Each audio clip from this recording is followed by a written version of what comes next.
Hi, my name is Isabella Knight. I'm a speech therapist for Playful Paths Speech Therapy.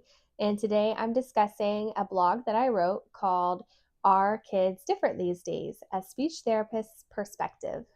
So the question is, are kids different these days?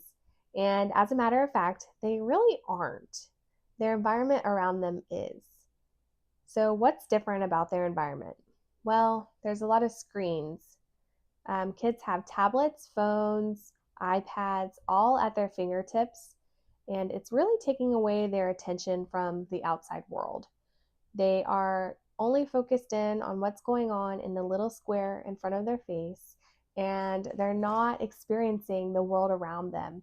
The birds are chirping, parents are talking, their siblings are playing, their peers are interacting with each other, and these kids are just really missing it. So, what's the problem with screen time exactly? Well, there's evidence to show that if kids are using screens under 2 years old, there may be some challenges with executive functioning and sensory processing.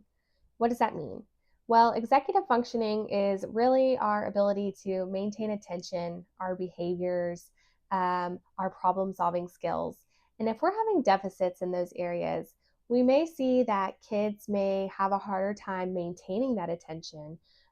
They may have trouble troubleshooting any problems that may arise.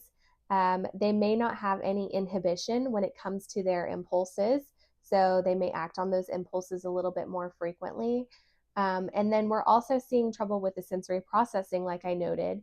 So kids may need more sensations. They need more, lights in their face, noises happening. They need a phone constantly in front of them to feel regulated.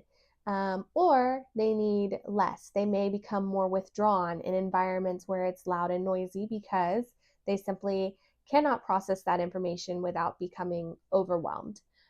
So we're seeing some challenges in both of those areas, and quite frankly, it's not an advantageous thing for our kiddos to be experiencing so young. So, what should our kids be doing right now? Well, they should be being kids. They should be playing and enjoying themselves. Play is a foundational skill, and it's something that we use and we build off of, and it translates later on into school skills, and then obviously that translates into growth and development and becoming mature functioning adults.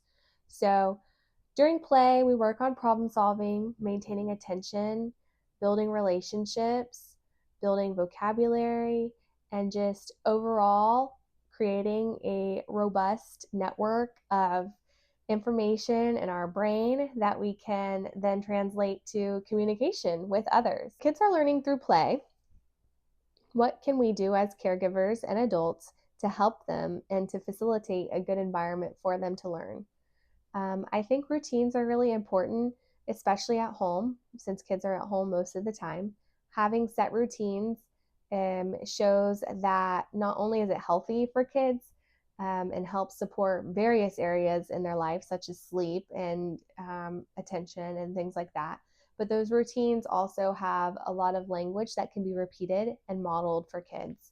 And especially our friends who are just now starting to talk, or 2 years old and still developing a vocabulary, it's really important to have consistent and constant repetition and models in their life. So if we have routines that are happening every day, you can guarantee that they're hearing many, many repetitions and many models from their caregivers, and facilitating some good, robust language development and growth. Not only are parents exposing their kids to routines and models and repetition of language, but maybe also they are providing a wait time for their children. For instance, you may want to jump in immediately if you know that your kid is going to need help opening a yogurt container.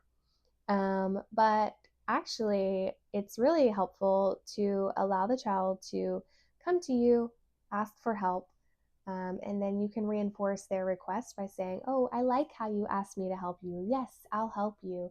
And then, opening up that yogurt container. Or if you know your child is not quite there yet, maybe you will give them a second or 7 seconds of, sometimes uncomfortable wait time. You wait, and then you say, "Do you need help? I will help you," and then move forward.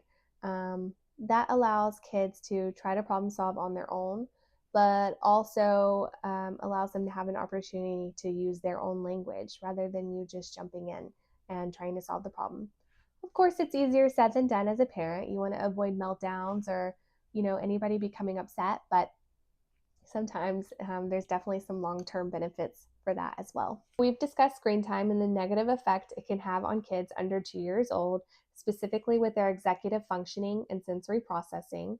And then we've moved on to how we can help kids develop some skills, specifically through play, wait times, and routine. My goal is for families to take this information and to implement it in their homes so that they can provide some really rich environments for learning.